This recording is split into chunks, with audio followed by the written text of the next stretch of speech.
Nice. And we're I think that live. we're live. Yes. Well, hello, welcome everyone. We are excited today, and thanks for joining. We'll give a couple of minutes so that people can actually join, and then I'll introduce our guest today. We are really excited to have him. And let me just in the chat, yes, if you can tell us in the meantime where you're connecting from or where you're from, that would be amazing. And then also a quick reminder that this will be an interactive session. So please put your questions there in the chat. So we'll make sure that we can answer all of those. Okay, I'll explain the format just in a few minutes, but let's make or let's wait a few minutes so that people can actually join. And yeah, we'll kick things off. Oh, wow. Different countries: France, New Jersey, Texas Texas, here, Ireland, Chicago, Chicago, Glenn. Hi, Glenn. Sweden.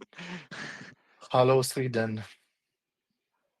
Patrick from Madrid. Italy. Nice. Valerio from Italy. Beautiful. Ça va? Bonjour. Nice, nice. People from all over the world will love that. Okay, nice. Katie from Denver. Hi, Katie. So we're up to 19, 20 at the moment. Peter from Bel Air. Nice. Manuel from Germany. Hi, Manuel. Beautiful. This is exciting. 21. Okay, maybe we can give it one more minute, Tom, and then we kick things off. Yes, I agree. Okay. Bonjour, Sam from Toulouse. Nice, south of Nice. France. Oh, that's nice. A very diverse group, geographically at least. So that's Jasper really from nice. Netherlands. Beautiful. Okay, we are at 24. And okay, so let's wait one more minute. 26. Nice. Okay, I think that, Tom, if you agree, we can keep things Yeah, off. Okay, Paola, hey, hi from the US. Nice. And Vincent from Copenhagen. Nice, beautiful. Copenhagen. Nice. Beautiful. Well, okay. I think that we can kick things off. My name is Ignacio. I'm from the Kiflo team. I'll be your host today. And we have Tom, my colleague. He will be our moderator, looking at all your questions in the chat and making sure that we get them all answered. And so today, the session is Partners Don't Get Enabled, People Do. And we have Anton Silaev. Anton, welcome. Thanks for joining today. It's a real pleasure to have you. And Anton is one of our experts from the directory, so a huge shout out to him and all our experts. But Anton is really well known for being the partner guy, which is amazing. He's based in Canada, and Anton helps B2B companies, especially SaaS companies, to build profitable and sustainable revenue with partnerships. Okay, so on his own words, one good partner can make all the difference. So Anton, welcome, and it's a pleasure to have you here.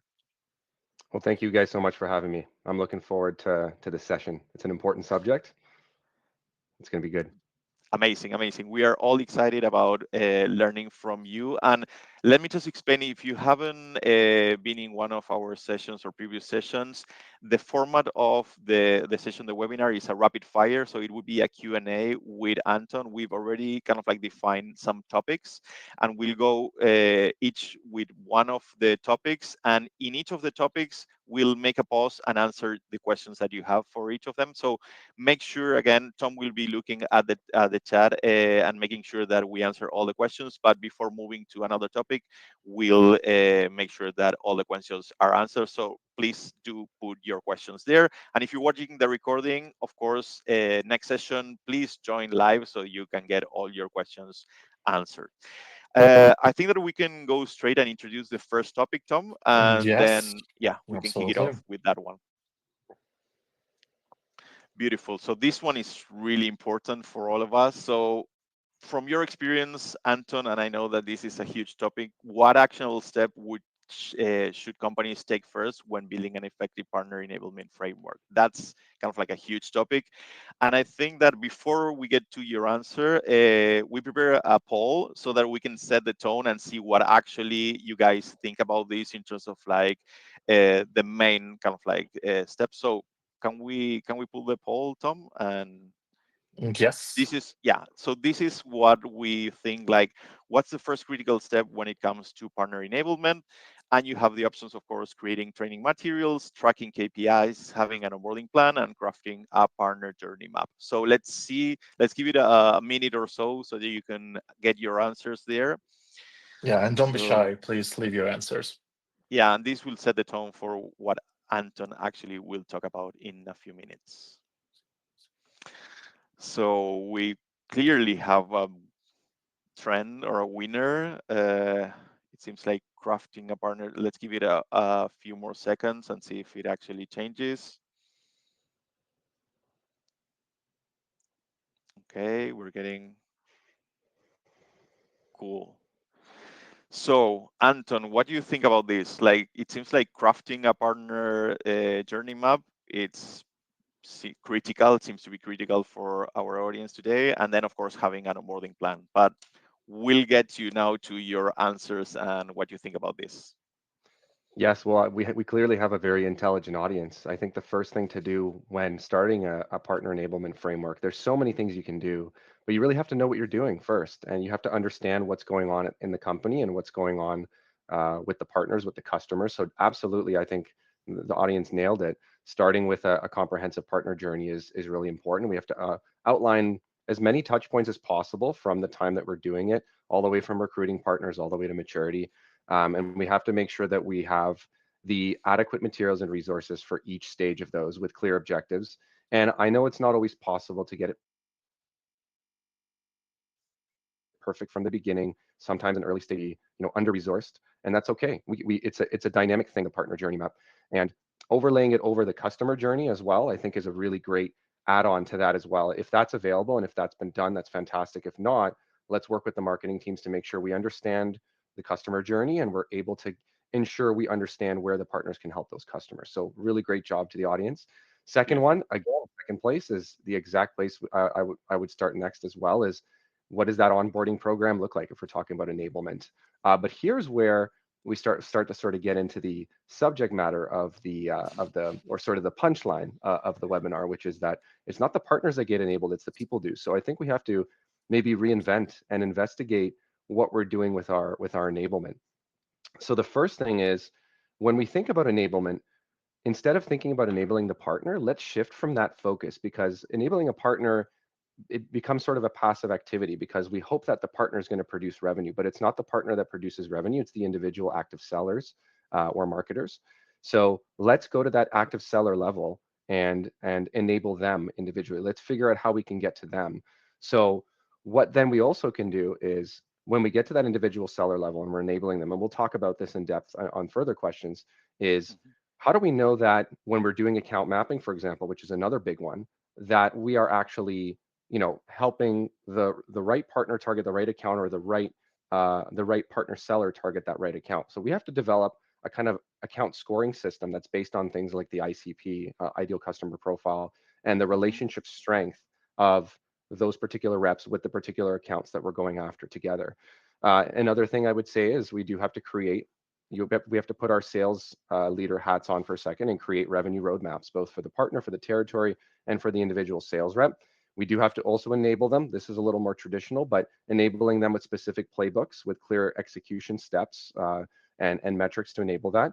But the point is, and I think we'll get into this again as well later, is with this kind of enablement, we're not really trying to enable them on the product so much as we're doing sales enablement.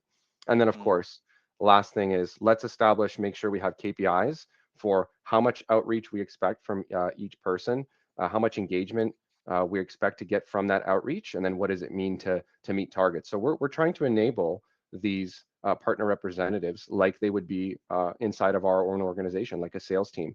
And we have to structure it in a way that's beneficial to them. Incentivization, whether it's, there's several different ways to incentivize, but it's not always through rev share, and we'll talk about that a little later. And Mhm. so it's a different way of thinking about enablement where we're trying to actually take control of what happens on the partner side. And I think the way to do that is really to focus on uh, that type of mindset shift that I just described. And lastly, of course, if you do have the resources for a partner success manager, when it comes to enablement, make sure that they have a clearly defined role and are well trained in the process. We have to create the process ourselves as partner leaders. We can't expect that our partner manager is going to come in and create that process for us. It's possible, but let's make sure that we create that process for them, make their jobs easier, and in turn enhance that partner experience. So I'll pause there. I think if there's any That's questions. key. That last part is key. And thanks, Anton, for the again. You cover like a lot of things, but it was super clear.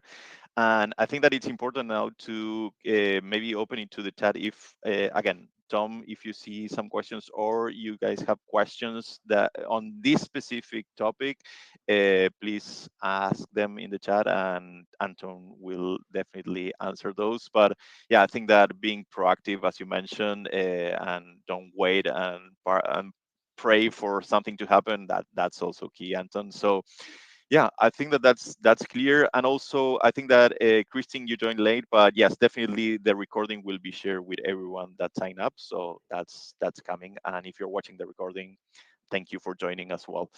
Okay, I don't know, Tom, if you want to give a few minutes, or maybe we can go to the next topic, and then if you see some questions, just let us know. Okay,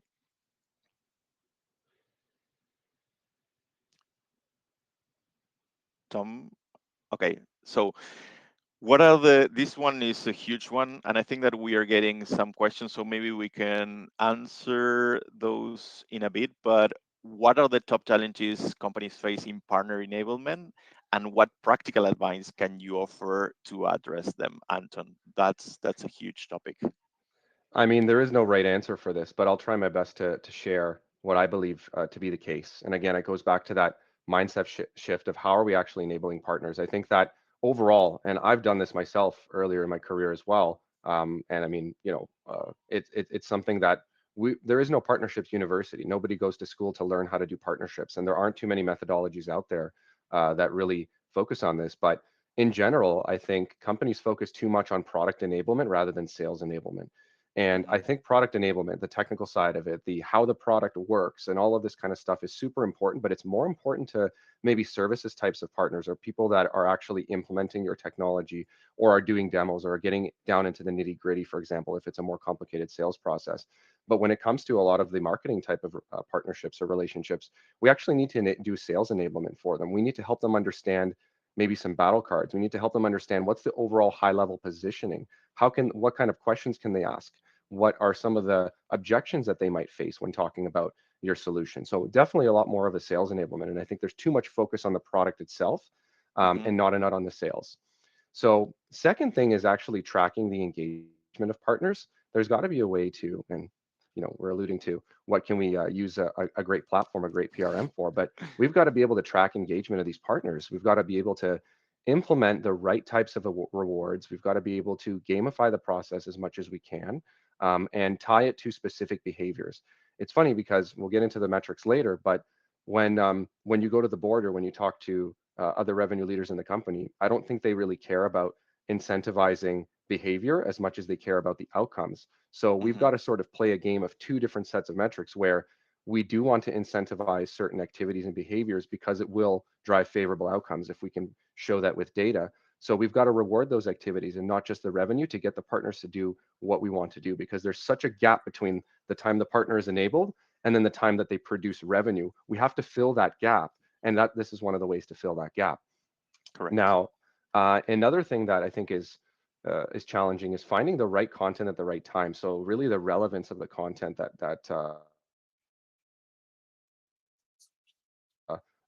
folks are providing to their using AI-powered content recommendation, for example, to serve relevant materials based on a partner's business model. I think that's one of the key areas that we can solve some of these top challenges.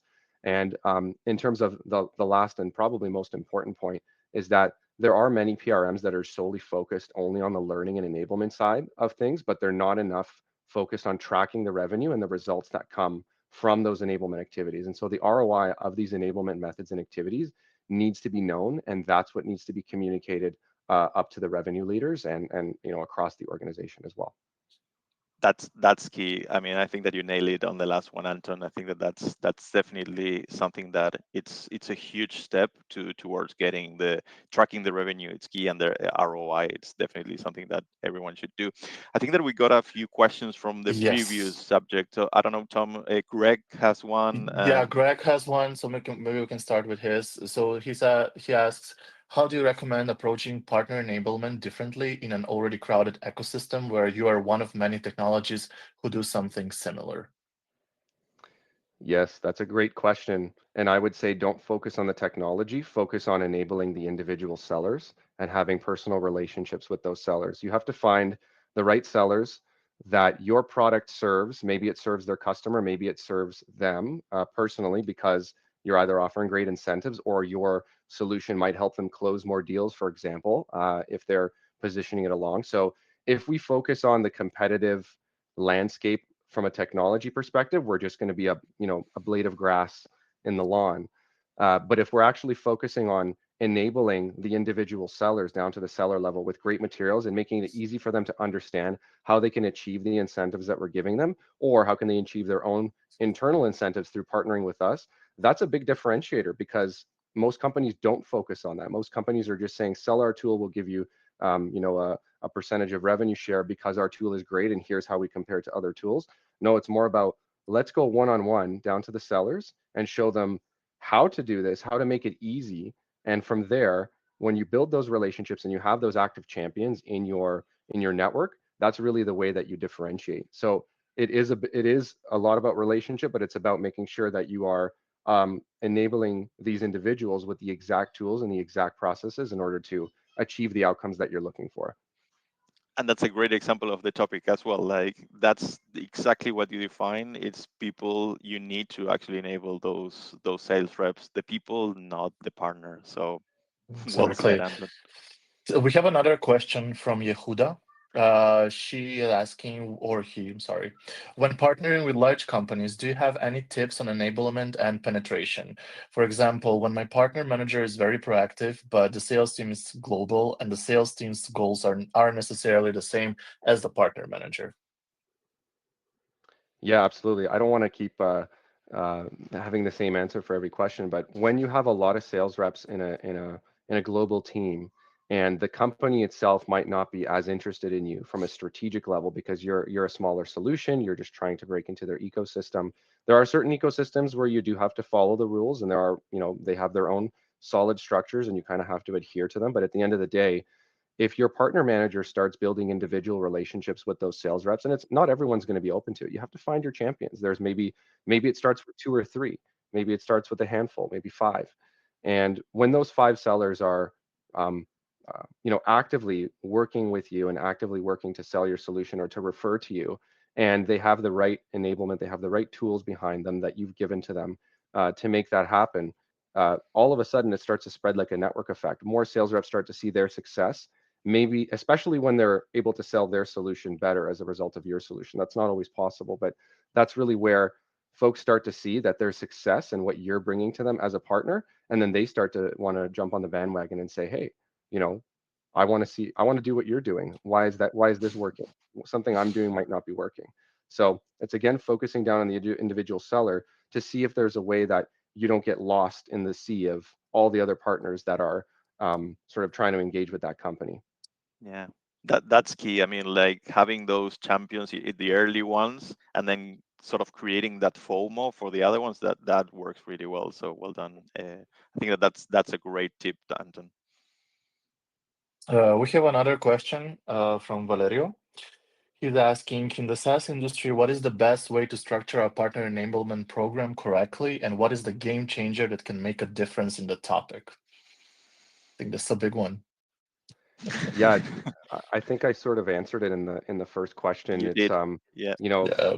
it's really about shifting from enabling partners, which I don't know the exact statistic, but most companies and most partner programs are built around enabling the partner, and a lot of enablement stops at the one-to-many sessions where you enable the entire team, and then maybe there's some materials to support them, maybe there you get them into your partner portal, and then you kind of sit back and wait for them to either bring you revenue or bring you referrals, and you check in with them once in a while. But the main shift is actually going down to each seller, finding your champions, enabling them properly, having a one-on-one relationship with them, and ensuring that when the materials you're providing them are not just informational, but they're a step-by-step on exactly what they need to do. How many accounts do we want to reach out to together each quarter, for example? What is the result that we're expecting to get from that based on average deal sizes or average engagements, and you can work on that together. And then what do we want the outcome to be, and what's the reward going to be from that? So that level of structure is really the game changer when it comes to enablement, because it's not that's just not where most partner programs are and where most uh, enablement programs are. And I think that's what differentiates when it comes to a sales rep working with a sea of other partners who are checking in, and another that actually just gives them the tools step by step to do what they need to do. Well said. That's great. Tom, I think that we have a few more coming from the chat. Yeah.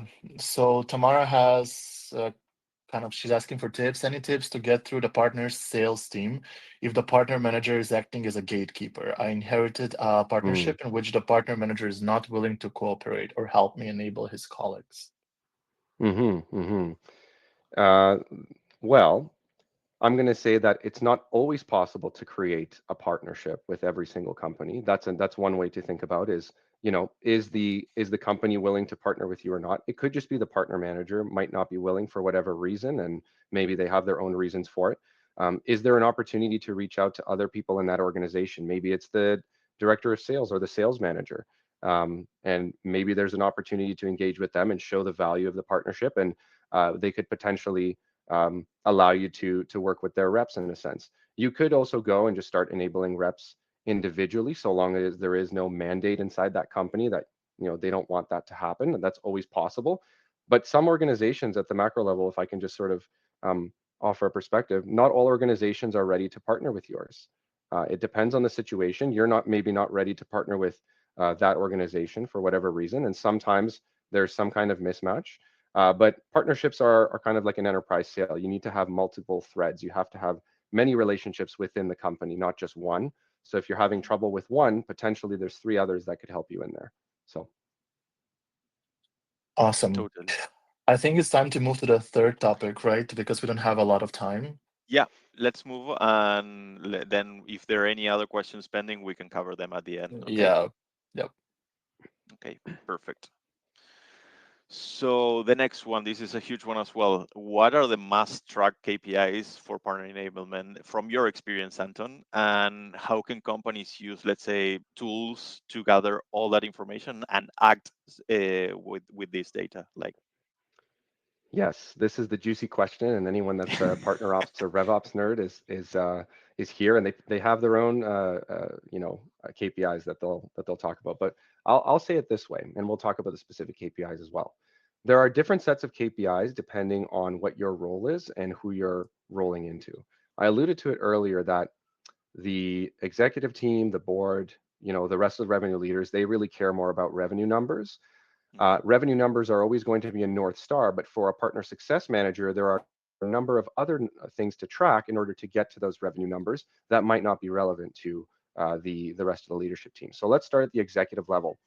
So because of this paradigm shift that we're discussing, some of these might be interesting, and maybe there are things that you haven't heard of before to measure. Maybe they are, but number of leads or volume of revenue is not on the top of the list here in a sense. That's obvious. So I'm going to do with ones that are not necessarily so obvious. So the first is, if we're going through this paradigm shift of enabling people individually, enabling the partner sellers, you have to measure the number of active sellers per partner and the number of active sellers in your book of business, in your entire, let's say, partner channel or ecosystem.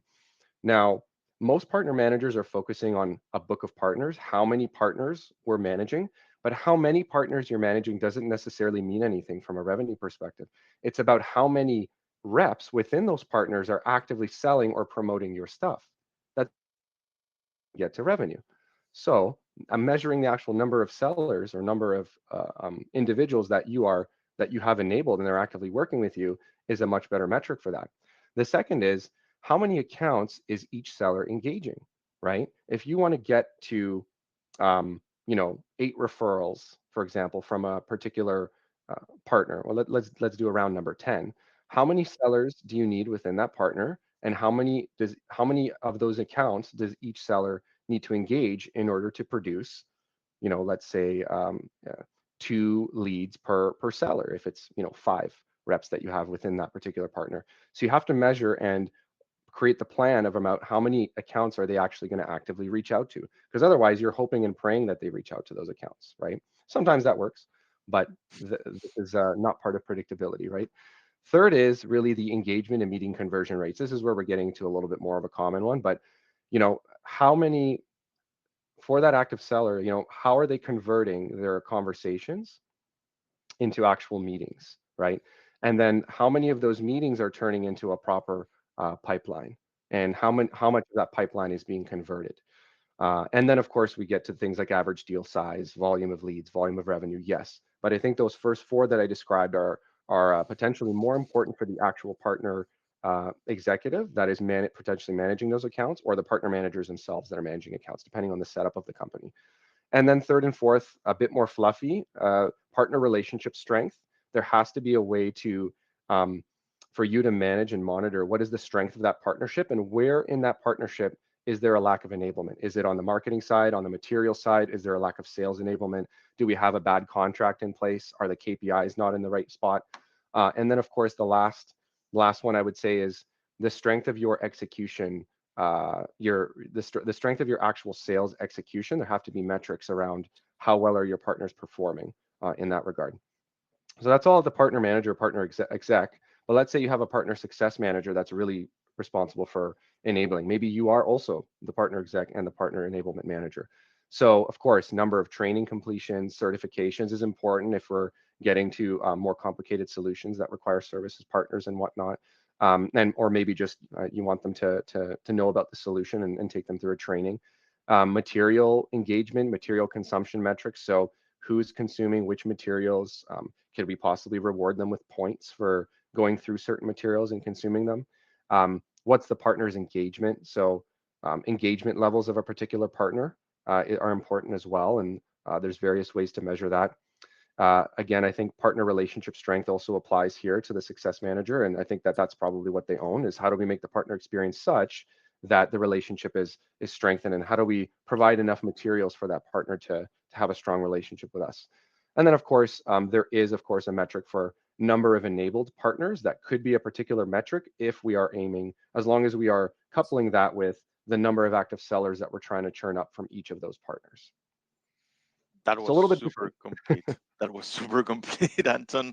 And I love the fact that you split it into the partner exec level versus the partner success manager, because definitely those are two things that they need to track, especially with the KPI. So thanks for the super clear answer.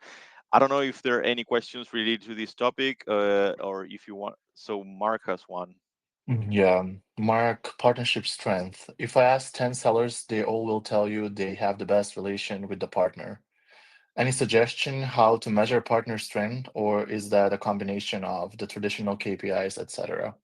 That's a good one, Mark. That is such a good question. And it's true. The sellers will tell you that they have the best relationships. And I think that there has to be a time frame on how long it takes to actually get that relationship into the pipeline, for example. And there are other ways to measure it as well. We have to ask questions and ask, okay, how well do you know this, for example, this persona that you're targeting, this person, this decision maker? How long have you known them? Where do you know them from? You kind of just have to go into the depth of analyzing how deep do they actually know this person. Also, if you have the luxury of having a bigger partner channel, and you have, or partner network or ecosystem, and you have other partners that also have relationships, or other partner sellers from other organizations that potentially have relationships with this account, comparing how those relationships are in relation to being able to get the end result from that sales rep. There are ways to sort of, there are equations and whatnot that I won't get into in this call necessarily, that you can put into practice. It's a combination of, the how well is the partner suited to serve their ideal customer profile. is that sales rep well suited to approach that particular prospect with your solution? And there's a couple of other things there, but I think the main thing is, if you have multiple partners that are going after the same prospect, really just make sure you're doing your discovery with each of those sellers to see who is the best suited for this and who really gets what you're trying to sell to them. And then you kind of have to um, make a decision at that point of who gets the deal registration or who gets to work with that partner, depending on the type of relationships you have. That's a great tip. And again, going back to enablement people and getting your champion. I mean, that's you nailed it, Anton, there. I think that we Yep. can move to the next topic, Tom, because if Yes, not, we will run out of time. But we are already, but if you have any questions related to this topic, just send them through and we'll get them answered later by Anton. Okay, so again, from your experience, Anton, how can businesses practically adjust the enablement approach to suit different partner personas or tiers? Yeah, that's a great question. I'll try to go through it quickly. One of the things I've developed with my practice, the partner guy, is a way to score partners based on the relationship strength, and that's across. I have 10 different criteria that I believe are sort of important and industry standard. So if you develop something like that for yourself, or if you'd like to know how I approach it, please reach out to me after. But you have to score your partners based on relationship strength. This is obviously not something you necessarily report up unless it has to do specifically with revenue, but it's something you need to know within your partner organization. I think the sort of emergence of these hybrid programs where it's tier-based combined with points-based systems. The points-based systems I find are really great to reward desirable activities that your partner should take, and I think those are really great. And you can reward them with anything from gift cards to different access to different executives, whatever it is that you have the resources for. But I think keeping track of the activities that partners are doing and rewarding them for it is a really great activity to do. Now, there are maybe market specific engagement models that you have to weigh your partners on, or are like, what stage is your solution in? Is it a new solution? Is it in the growth stage? Is it the mature stage? You also have to tailor your pitch and the way that you enable based on your solution and the solution strength in relation to the market. Um, there's also another thing you could do is to tailor the revenue roadmaps by the partner tier. So based on where the partners are in your tiering system, you can have a different revenue playbook for them or a different roadmap. Another one is really just understanding your capabilities. Are they capable of what you're asking them to do? If not, maybe scale it down. If yes, if they're capable of even more, can you go further with that partner and customize your sales plays and your marketing plays based on that partner's capability rather than having a one and done that applies uniformly? I know that that's really great, but you do have to customize it. And then, of course, adjust each of those metrics and KPIs based on the maturity of the partner as well. So it's really knowing where your solution is at, where you are at as an organization, understanding where your partner is as well in their maturity and their ability to execute, and making adjustments accordingly. That makes a lot of sense. Super clear, Anton. Tom, I don't know if you have questions related to this or not right now. I don't not right see any now. questions. Yeah, Okay, perfect. So maybe we can maybe we move can to the go to the last last topic, one. and Yeah, then if there are any other questions, Anton can take care of those. yeah. Okay, Okay. let's So go this ahead. one's an interesting one. So what kind of like specific trends or emerging PRM features should companies adopt now in 2025 to stay ahead in partner enablement over the next, let's say, 2 or 3 years, Anton?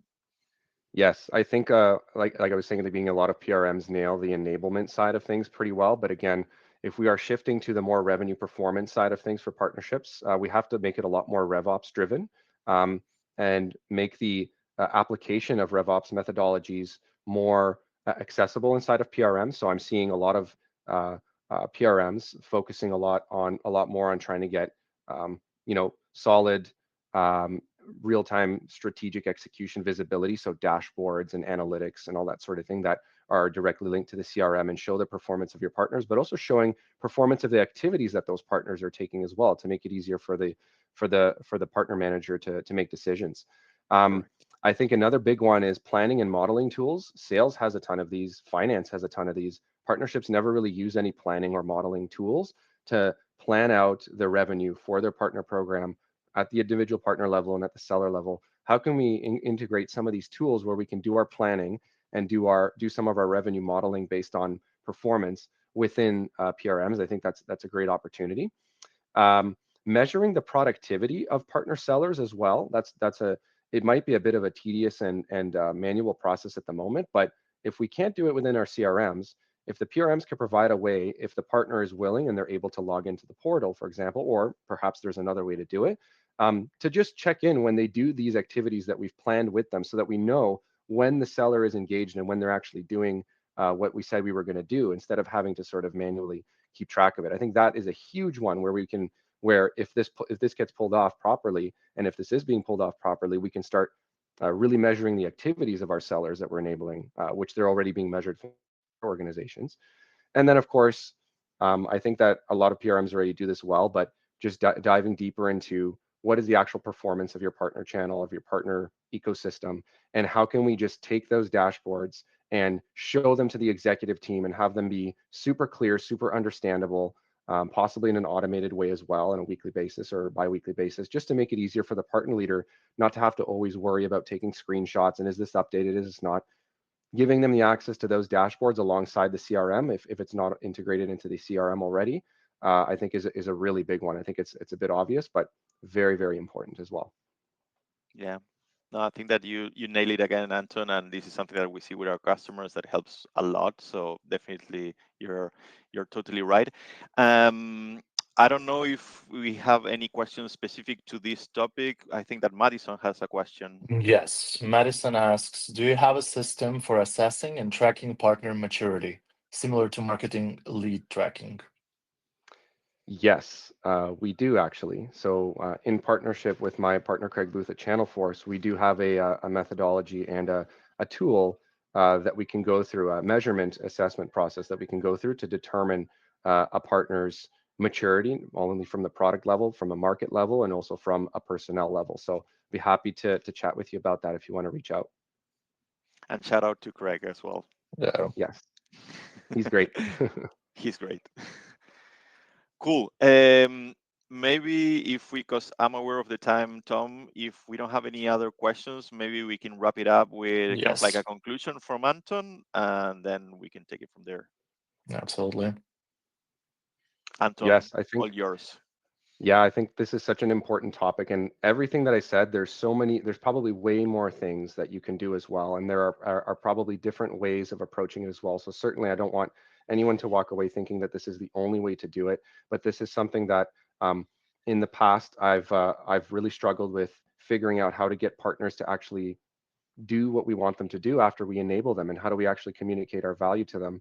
And I believe this mindset shift from enabling partners to enabling the individuals and making it easy for them, thinking like we're the sales directors or the sales managers in our company, that clearly outline what the sales reps need to do, to build playbooks for them, to even show them the amount of activity working backwards it takes in order to achieve their goals. We do the same thing with our partner sellers that raise their hand and say, we want to be champions because we love your solution, or we love your program, or we see the benefit in working with you. Enabling them to that level and making it easy for them, even scheduling, if they really want to get to it, you can help them schedule time in their calendar, to do some activities with you on a weekly or bi-weekly basis. And at the end of the day, once you start managing as if you have an external sales force or an external marketing for you, and you have those active sellers in your at your fingertips, that's where you start to get a lot more predictability, and that's where you start to see partner revenue numbers being more consistent. And it's something that I think is an interesting thing to discuss going forward. So I couldn't agree more, Anton, and I think that this is a great kind of like way to wrap it up, because I'm seeing the feedback from people here like Greg and Samir, Loren. Samir, Thanks for the Lauren, comment. Madison. Everyone's Yeah. loving the content. So Mm, Anton, well done, and I really want to take the time to thank you for taking the time for sharing this knowledge. That's why we do this. And again, if you are looking or you need some help, definitely go and connect with Anton on LinkedIn, or just complete the form in our directory and we'll send it through to Anton. But definitely, again, thanks for all the knowledge and the super nice energy that you brought today to the session. And for the people in the chat or also in the recordings, make sure to stick around, and we'll probably send you the invite for the next one, Yeah, which is going to coming be a soon. super interesting topic. And again, thanks for joining and for your questions, because it's all about that. If you get the questions answered, it means that we are providing value to you. And yeah, that will be all from us today. Thank you, everybody. Thank you very much. See you Thank next you. time, very soon. See you next time. Thank you, Anton, again. You're Bye. welcome. It was my pleasure. Pleasure.